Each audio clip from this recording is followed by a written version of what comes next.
সাথে ভালো সম্পর্ক, এজন্য আপনি খোঁচায় আরেকজনের বিরুদ্ধে আপনি নেতাকে কেন ফুসলান? এই যে রাজনীতির যে একটা ধারা, এইটাকে বন্ধ করেন। কারণ যে একজন আরেকজনকে ফুসলায়, আমার যে একটা অভিজ্ঞতার আলোকে আমি বলতেছি, আপনি যে এক নেতার কাছে আরেকজনের বিরুদ্ধে, ইমামের বিরুদ্ধে, মুয়াজ্জিনের বিরুদ্ধে বা সমাজের আরেকজনের বিরুদ্ধে যে আপনাকে নেতাকে ফুসলান, এতে সর্বপ্রথম আপনি ক্ষতিগ্রস্ত। ক্ষতির সর্বপ্রথম এটা হলো এই দুনিয়াটা আপনার জন্য সংকীর্ণ হয়ে গেছে। দুনিয়াটা কি হয়ে গেছে? কারণ আপনি যখন আমার ব্যাপারে আপনার নেতার কাছে বলছেন, ওই নেতার কাছে আমি যতটা টার্গেটেড, আপনি যদি কখনো কোনো প্রয়োজনেও আমার সাথে কথা বলেন, আপনি আমার থেকে ওই নেতার কাছে বেশি টার্গেটেড হয়ে যাবেন। আমি যে কথা বলছি এটা 100% এটা বাস্তব কথা। আপনি যাদের ব্যাপারে ফুসলান, প্রয়োজনে তাদের সাথে আপনি একবার কথা বলবেন, ওই নেতার কাছে আপনি সর্বপ্রথম টার্গেটের বস্তু হবেন। আমরা ছোটবেলায় একটা গল্প পড়ছি যে একটা জঙ্গলে সিংহ রাজত্ব করে। কিসে রাজত্ব করে? সিংহ রাজত্ব করে। সিংহের রাজত্বটা এত, প্রত্যেকটা প্রাণী ভয় থাকে। প্রতিনিয়ত যার যে ডিউটি, সে এসে বাদশার সামনে হাজির হয়, বাদশা তার পছন্দ মতো শিকার করে নেয়। একদিন হঠাৎ করে সিংহটা অসুস্থ হয়ে পড়েছে।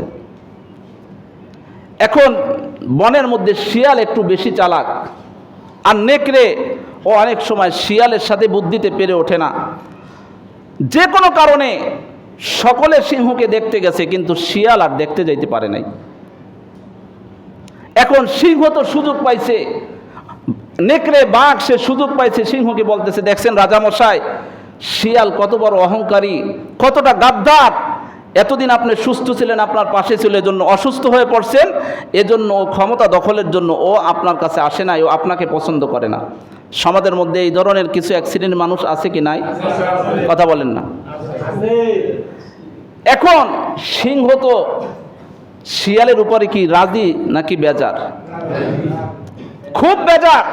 তাহলে শিয়ালের এত বড় সাহস যে আমার রাজত্বের মধ্যেও নতুন রাজত্ব কায়েম করতে চায়, আমার এলাকায় আবার নতুন নেতা হইতে চায়, সুতরাং ওর একটা ব্যবস্থা আমার নিতে হবে। শিয়াল তো নেকড়ে যে এই কথা বলছে,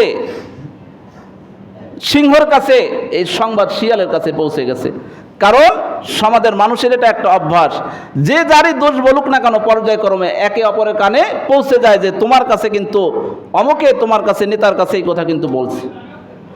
শিয়াল এবার বুদ্ধি পাকাইছে, তাহলে নেকড়েকে তো এবার সহযোগিতা করা যায়। এবার শিয়াল আসছে নেকড়ের কাছে, সিংহের কাছে ভয়ে ভয়ে। আসার সাথে সাথে তো সিংহ, মরা সিংহ গর্জে উঠতেছে, তোর এত বড় সাহস, তুই আমার রাজত্বের মধ্যে আবার অন্য একটা রাজত্ব কায়েম করতে চাস, সুতরাং তোর আজকে দেখে নেব। শিয়াল বলতেছে, রাজামশাই আমাকে যে শাস্তি দেওয়ার দিয়েন, কিন্তু আমার কথাটা তো শুনেন। কি কথা? যে আসলে যারা আসছে সকলে তো খালি হাতে আসছে, আমি যে যখন আপনার সংবাদ শুনছি, আমি তো আর খালি আসতে পারি না, আমি জঙ্গলে ছুটে বেড়াইছি আপনাকে কিভাবে সুস্থ করা যায় এজন্য। সিংহ শুনে খুব ঠান্ডা, কারণ যে যখন অন্য ভিন্ন রাজত্ব করতে চায় তারও তো কিছু বুদ্ধি জ্ঞান থাকে, থাকে কি থাকে না? কথা বলেন না।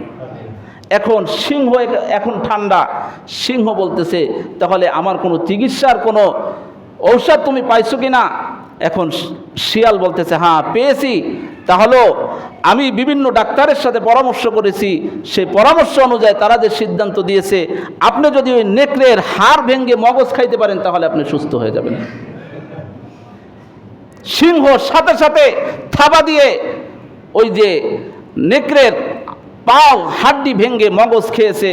এরপরে যখন ওই ভাঙ্গা পাও নিয়ে যখন যাইতেছে, শিয়াল বলতেছে, কি ব্যাপার, এখন কেমন মজা লাগে? যখন রাষ্ট্রপ্রধানের কাছে, নেতার কাছে বসো, তখন কার নামে কি খুঁজে পাও না, এখন কিরকম লাগতেছে? আমাদের সমাজের মধ্যে এই ধরনের অ্যাক্সিডেন্ট মানুষ কিন্তু তারা আছে, নিজের পদোন্নতির জন্য অন্য আরেকজনকে সে শাস্তির মুখোমুখি করতে চায়, নিজের পদ বাড়ানোর জন্য অন্য আরেকজনকে সে এভাবে কষ্টে ফেলতে চায়, পরিবারকে ঝুঁকির মধ্যে ফেলতে চায়। কিন্তু একটা পর্যায়ে দেখা যায় ওই ঝুঁকির মধ্যে আর ওই নিজের ধ্বংসের মধ্যে পড়ে যায়।